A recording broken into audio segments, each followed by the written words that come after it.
जय जिनेन्द्र। नमो अरिहन्ताणं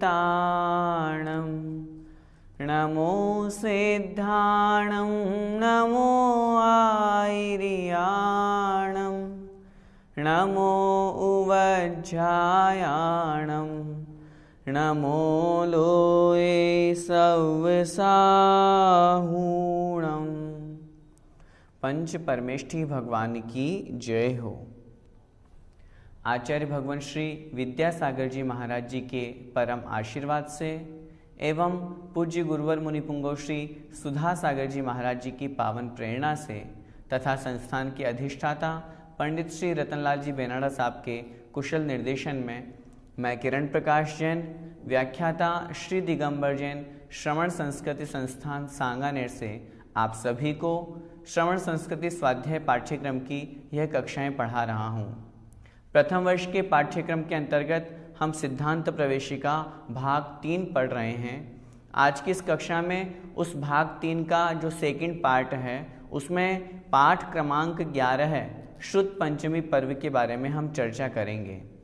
जैसा कि हम सभी जानते हैं, पूर्व में भी हमने अक्षय तृतीया पर्व, दीपावली पर्व, रक्षाबंधन पर्व, इन सब पर हमने चर्चा की थी। पर्व उसे कहते हैं जो हमें आपस में जोड़ने का कार्य करते हों। शुद्ध पंचमी जैसा कि शब्द का अर्थ है, शुद्ध अर्थात ज्ञान, जो शुद्ध जिनवाणी है, और पंचमी तिथि के अनुसार जिनवाणी माता के लिए जो पर्व मनाया जाता है वह कहलाता है शुद्ध पंचमी पर्व। पर्व 2 प्रकार के, एक शाश्वत पर्व, एक नैमित्तिक पर्व। शाश्वत पर्व जैसे अष्टानिका महापर्व, दशलक्षण महापर्व, इसके अलावा अष्टमी चतुर्दशी, ये पर्व शाश्वत कहे गए हैं। नैमित्तिक पर्व के अंतर्गत जो किसी निमित्त से मनाए जाते हैं वह नैमित्तिक पर्व कहलाते हैं। जैसे अक्षय तृतीया है, उस दिन मुनि महाराज आदिनाथ जी को सर्वप्रथम इक्षुरस का आहार प्राप्त हुआ था। दीपावली महापर्व, उस दिन भगवान महावीर स्वामी को निर्वाण की प्राप्ति हुई थी। ठीक इसी तरह शुद्ध पंचमी पर्व, इस दिन जो शुद्ध अर्थात जिनवाणी है आरंभ हुआ था। षटखंडागम ग्रंथ जो है वो हमारे समक्ष सबसे पहले आया था, जो कि इस पर्व के पाठ में हम पूरी जानकारी प्राप्त करेंगे। तो इसलिए यह शुद्ध पंचमी पर्व हमारे समाज में बड़े हर्षोल्लास के साथ में मनाया जाता है। और इस दिन हम सभी जिनवाणी माता को मस्तक पर विराजमान करके शोभा यात्रा निकालते हैं, जिनवाणी माँ की पूजा करते हैं, स्वाध्याय करने का संकल्प लेते हैं। ऐसे महान शुद्ध पंचमी पर्व के बारे में हम समझते हैं। प्रतिवर्ष ज्येष्ठ शुक्ला पंचमी के दिन जैन समाज में शुद्ध पंचमी पर्व मनाया जाता है। इस पर्व को मनाने के पीछे एक इतिहास है जो इस प्रकार है। आइए हम उस इतिहास को, उस घटना को समझते हैं।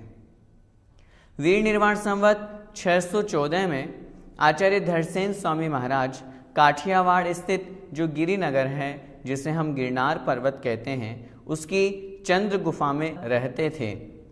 जब वे बहुत वृद्ध हो गए और अपना जीवन अल्प जाना, तब श्रुत की रक्षार्थ, श्रुत का मतलब जिनवाणी, आगम, जो जिनेन्द्र भगवान की वाणी है, जिन्होंने गणधरों ने जिन्हें 12 अंग रूप में विभाजन किया है, ऐसे उस द्वादशांग रूप जिनवाणी की रक्षा करने के लिए उन्होंने महिमा नगरी में एकत्रित मुनि संघ के पास में एक पत्र भेजा। उस समय महिमा नगरी में बहुत से मुनि महाराज एक साथ वहाँ पर इकट्ठे हुए थे। उनके समक्ष उनके आचार्य को एक पत्र धरसेन स्वामी महाराज ने भेजा। तब मुनि संघ ने पत्र को पढ़ करके 2 मुनियों को गिरनार पर्वत की तरफ भेज दिया। वे मुनि महाराज विद्या ग्रहण करने में तथा उनका स्मरण रखने में समर्थ थे। ज्ञान प्राप्ति के साथ में बहुत लंबे समय तक वे उसे अपने स्मरण में रख सकते थे। इस कला में वे प्रवीण थे, अत्यंत विनयी, शीलवान तथा समस्त कलाओं में पारंगत थे। ऐसे उन 2 मुनि महाराज को उन आचार्यों ने वहाँ पर धरसेन स्वामी महाराज के पास में भेज दिया। जब वे दोनों मुनि महाराज गिरिनगर की ओर आ रहे थे, अर्थात गिरनार पर्वत की ओर जा रहे थे, तब श्री धरसेन आचार्य ने एक स्वप्न देखा। स्वप्न क्या था? 2 श्वेत वृषभ अर्थात बैल जो हैं वो आकर के उन्हें विनय पूर्वक वंदना कर रहे हैं, उन्हें नमस्कार कर रहे हैं। उस स्वप्न से उन्होंने यह जान लिया कि आने वाले जो 2 मुनि महाराज होंगे वे बड़े विनयवान एवं धर्मधुरा को वहन करने में समर्थ होंगे।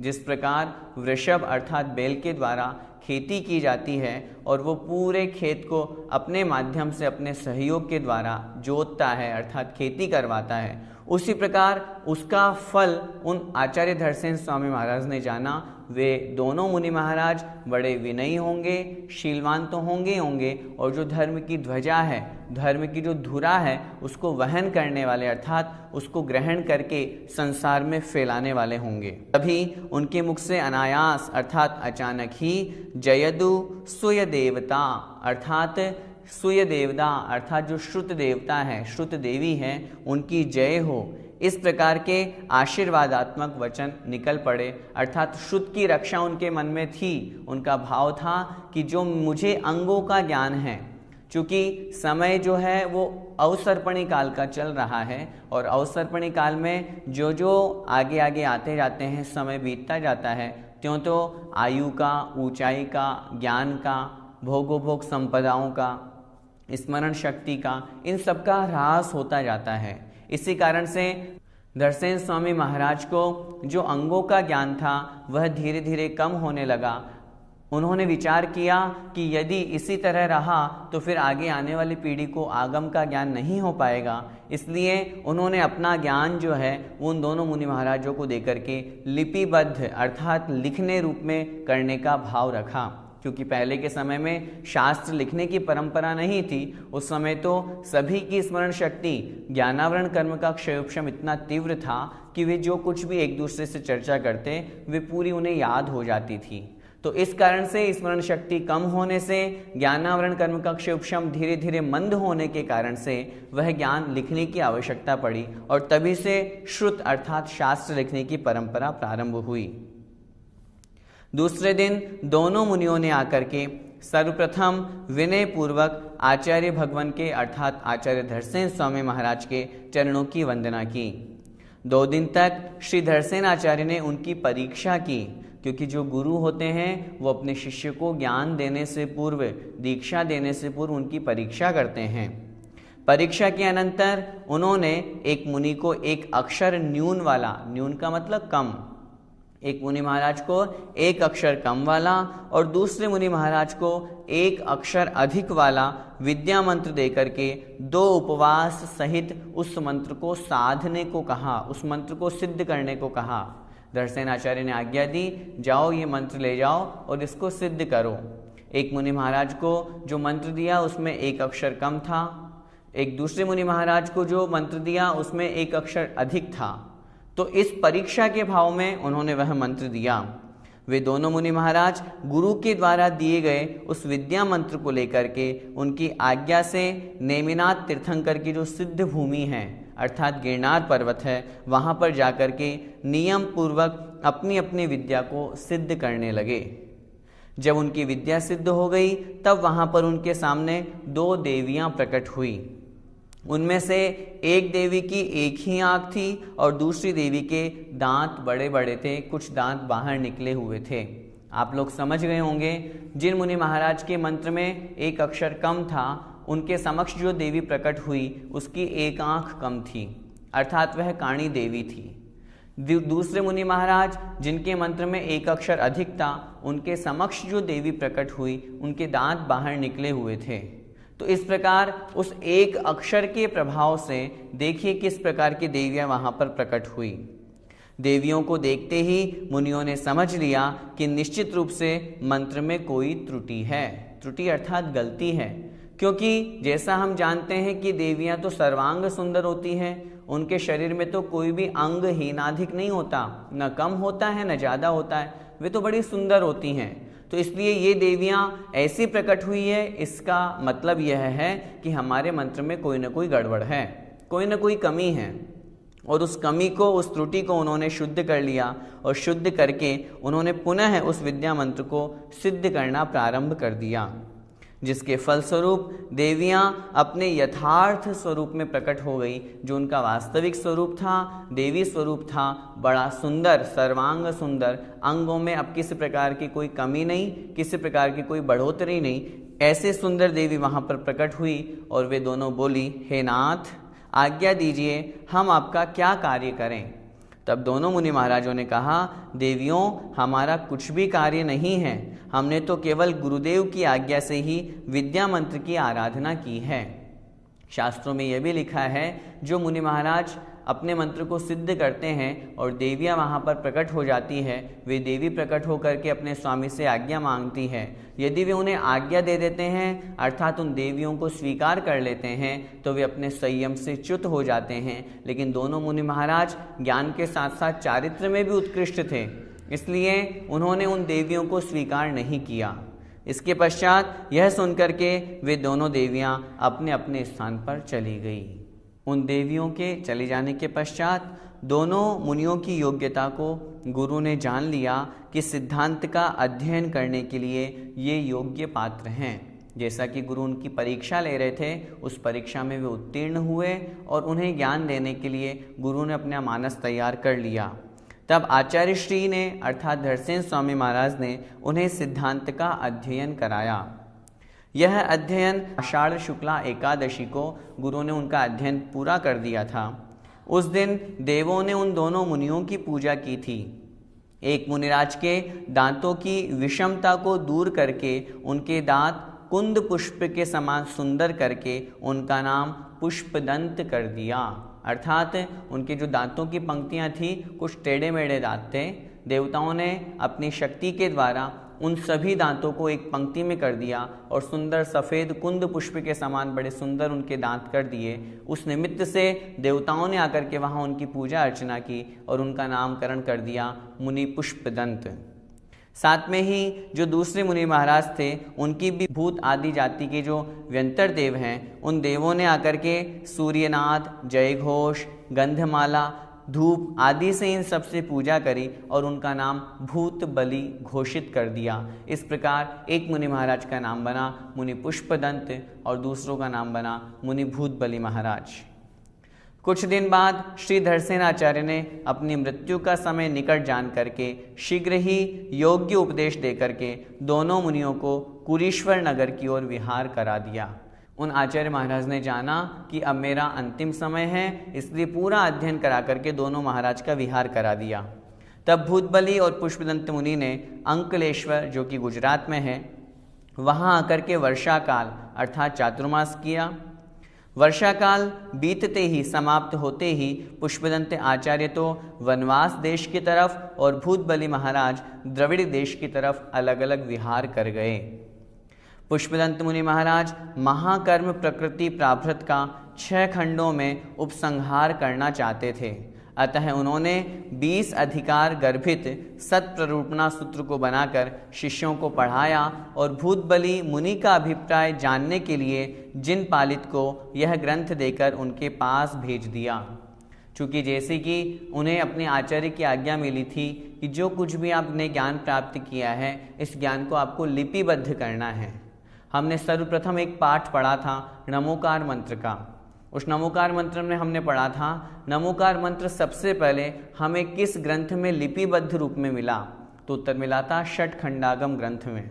वह षटखंडागम ग्रंथ इन्हीं आचार्य पुष्पदंत और भूतबली महाराज ने लिखा है। तो इसलिए ऐसे जब दोनों मुनि महाराज अलग अलग हो गए, उन्होंने जो अपने आचार्य महाराज से ज्ञान प्राप्त किया, अपने गुरु से जो ज्ञान प्राप्त किया, उन्होंने लेखन रूप में, लिपि रूप में उसे लिखना प्रारंभ किया। तो पुष्पदंत मुनि महाराज के बारे में अभी हमने इस गद्यांश में समझा कि महाकर्म प्रभृति, महाकर्म नामक जो प्रकृति है, उस प्राभृत के उन्होंने 6 खंडों का निर्माण किया और उसको मुनि भूतबली महाराज के पास में उनका अभिप्राय जानने के लिए कि वो इस संबंध में क्या कहते हैं, उनके पास भिजवा दिया। आचार्य पुष्पदंत और भूतबली महाराज ने 6000 श्लोक प्रमाण 6 खंड बनाए। वे 6 खंड कौन कौन से हैं? पहला है जीव स्थान, दूसरा है क्षुद्रक बंध, तीसरा बंध स्वामित्व, चौथा वेदना खंड, 5वां वर्गणा खंड और छठा है महाबंध। इस प्रकार ये 6 खंड उन्होंने वहां पर बनाए। भूतबली आचार्य ने इस षटखंडागम सूत्रों को ग्रंथ रूप में बद्ध किया और ज्येष्ठ सुदी पंचमी के दिन, जिसे हम ज्येष्ठ शुक्ला पंचमी भी कहते हैं, उस दिन चतुर्विध संघ सहित मुनि, आरिका, श्रावक और श्राविका, इन चतुर्विध संघ के साथ में कृतिकर्म पूर्वक इसकी महापूजा की, इसकी अर्चना की, क्योंकि उस दिन पूरा हुआ था। उसी दिन से यह पंचमी श्रुत पंचमी के नाम से प्रसिद्ध हो गई। क्यों? क्योंकि श्रुत अर्थात जिनवाणी की उस दिन पूजा की गई, इसलिए यह पंचमी श्रुत पंचमी के नाम से प्रसिद्ध हो गई। तब से लेकर आज तक लोग श्रुत पंचमी के दिन श्रुत की पूजा करते आ रहे हैं। आचार्य भूतबली महाराज ने जिन पालित को षटखंडागम ग्रंथ देकर आचार्य पुष्पदंत महाराज के पास में भेजा, वे अपने चिंतित कार्य को पूर्ण हुआ देख करके, जो उन्होंने सोचा था कि इसको पूरा करना है, उसे देख करके और श्रुत के अनुराग से चतुर्थ संघ के मध्य जिनवाणी की महापूजा करके वे अत्यंत हर्षित हुए और बड़े खुश हुए कि जिस उद्देश्य के साथ में हमने यह कार्य प्रारंभ किया था वह कार्य आज पूर्ण हुआ। श्रुत और ज्ञान की आराधना का यह महान पर्व हमें वीतरागी संतों की वाणी, आराधना और प्रभावना का संदेश देता है। किस प्रकार हमें उन महाराजों की तरह, जैसे वो अपने जीवन का कल्याण करते हुए हम भव्य जीवों के कल्याण के लिए उपदेश देते हैं। मुनि महाराज, आचार्य महाराज उन शास्त्रों में उन सभी बातों को लिखते हैं जो उनको पूर्व जिनेंद्र भगवान के द्वारा प्राप्त हुई। परंपरा से आचार्यों से जो उन्होंने प्राप्त की, उन बातों को वे वहाँ पर उन शास्त्रों में लिखते हैं और धर्म की प्रभावना करते हैं। इस दिन श्री धवल, महाधवल आदि ग्रंथों को विराजमान करके महामहोत्सव के साथ इनकी पूजा अर्चना करनी चाहिए। श्रुत पूजा के साथ सिद्ध भक्ति और शांति भक्ति का भी इस दिन पाठ करना चाहिए। शास्त्रों की देखभाल, उनकी जिल्द आदि बनवाना तथा शास्त्र भंडार की सफाई आदि करना, इस तरह शास्त्रों की विनय करनी चाहिए। हम सभी श्रुत पंचमी महापर्व के बारे में पढ़ रहे हैं। इसमें जो हमने जानकारी प्राप्त की, किस प्रकार, कब और कैसे श्रुत पंचमी पर्व प्रारंभ हुआ, अंत में हमने समझा हम किस प्रकार श्रुत पंचमी पर्व मनाएं। इस बात को हम अच्छी तरह से यहाँ पर समझें कि जब भी श्रुत पंचमी पर्व हम लोगों के समक्ष आए तो हम सभी सबसे पहला तो यह संकल्प लें कि हमें प्रतिदिन जिनेंद्र भगवान के द्वारा प्रणीत, प्रतिपादित जो उपदेशित जिनवाणी है, उस जिनवाणी का, आचार्य प्रणीत शास्त्रों का हमें स्वाध्याय करना चाहिए।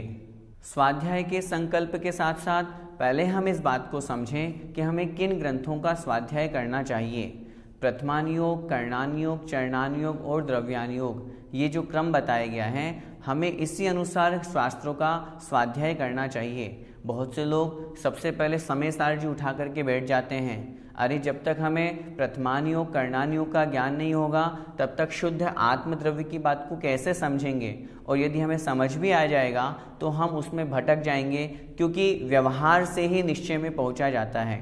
और समय सार आदि जो महान ग्रंथ हैं वे अध्यात्म के हैं, उनमें निश्चय नय को प्रधानता लेकर के कथन किया गया है। इसलिए उससे पूर्व के जो हम श्रावकों के आचरण योग्य हैं, रत्नकरंडक श्रावकाचार हैं, उससे पहले 6 डाला, द्रव्य संग्रह, तत्पार सूत्र जी, ऐसे छोटे छोटे महान ग्रंथ हम पढ़ेंगे तो हम फिर आगे पहुंच करके समय सार ग्रंथ को समझ पाएंगे। तो सबसे पहले हम प्रारंभ करें प्रथमान योग से। आप लोगों के लिए यह जो स्वाध्याय पाठ्यक्रम चलाया गया है वो इसीलिए चलाया गया है ताकि आप घर बैठे बहुत अच्छी तरह से जिनवाणी का रसास्वादन कर सकें, आप खुद आगम पढ़ सकें, आप खुद शास्त्रों का अध्ययन कर सकें। आगम में क्या लिखा हुआ है ये हम लोगों के माध्यम से नहीं, आप स्वयं शास्त्रों को पढ़ करके इन बातों का ज्ञान कर सकें कि वास्तविकता क्या है। आज समाज में बहुत अधिक भ्रम फैल रहा है, उसका सबसे बड़ा कारण है हमारे में स्वाध्याय की कमी होना। जब हम स्वयं स्वाध्याय करेंगे तो हमें समझ में आएगा कि क्या सही है और क्या गलत है। उस स्वाध्याय के साथ साथ मैं यह भी निवेदन करना चाहूँगा, मंदिरों में बहुत जिनवाणियाँ दीमक खा रही हैं, बहुत सी जिनवाणियों की रक्षा नहीं हो रही है। हम शुद्ध पंचमी पर्व तो बड़े हर्षोल्लास के साथ में मनाते हैं, लेकिन आज हमने ये पाठ पढ़ा, हमारा यह पाठ पढ़ना तभी सार्थक होगा जब हम उन जिनवाणी की रक्षा करें। पूर्व समय में हमारे लिए जो जिनवाणी थी उनकी होलियां जलाई गई थी, कितनी जिनवाणियों को समाप्त, आगम को समाप्त कर दिया गया। लेकिन आज जो कुछ थोड़ा बहुत हमें जिनवाणी मिली है, थोड़े बहुत शास्त्र हमारे सामने हैं, इनकी रक्षा करना हमारा कर्तव्य है। हम इस तरह की व्यवस्था के साथ में उन जिनवाणी को, उन आगम को, उन शास्त्रों को अलमीराज में रखें ताकि वहाँ पर किसी प्रकार के जीवों का प्रवेश नहीं हो, छोटे छोटे दीमक न उनमें लगें। हम प्रतिदिन उनका स्वाध्याय करें। बहुत सी माताएं बहनें स्वाध्याय का नियम तो ले लेती हैं, लेकिन मंदिर में जाती हैं, कोई सा भी ग्रंथ उठा लेती हैं और कहीं से भी आधा घंटा पढ़ना है या 2 पेज पढ़ना है तो कहीं से भी उठा करके पढ़ने लग जाती है। ऐसा नहीं करें, हम क्रम से करें। एक ग्रंथ को लें और एक ग्रंथ को शुरू से लेकर के अंत तक उसे पढ़ें, और जब तक वह ग्रंथ पूरा नहीं पढ़ लें तब तक किसी एक वस्तु का त्याग करें, ताकि जब भी कभी उस वस्तु का स्मरण आए तो हमें यह याद आए कि हाँ, हमें वह ग्रंथ का स्वाध्याय पूरा करना है, इसलिए हमने इस वस्तु का त्याग कर रखा है। यदि हम इस तरह का संकल्प बनाएंगे तब तो हमारा श्रुत पंचमी पर्व मनाना सार्थक होगा।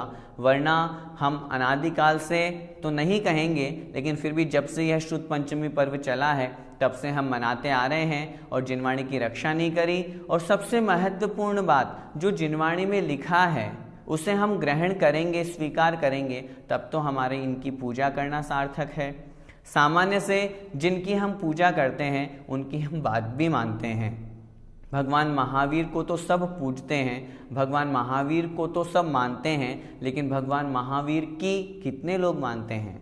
कितने लोग भगवान महावीर स्वामी ने जो उपदेश दिया उस तरह उस उपदेश की तरफ प्रवर्तन करते हैं, उस उपदेश को अपने जीवन में स्वीकार करते हैं? हम सभी का शुद्ध पंचमी पर्व मनाना, जिनवाणी की पूजा करना तभी सार्थक होगा जब जिनवाणी में जो लिखा है उसे हम स्वीकार करें, उसे हम ग्रहण करें, उस जिनवाणी के अनुसार अपने मार्ग को चलाएं, मोक्ष मार्ग पर चलने का प्रयास करें। यदि हम ऐसा करेंगे तो निश्चित रूप से यह पाठ भी पढ़ना सार्थक होगा, शुद्ध पंचमी पर्व भी मनाना सार्थक होगा और हमारी आत्मा का भी कल्याण होगा। इसी मंगलमय भावना के साथ जय जिनेंद्र।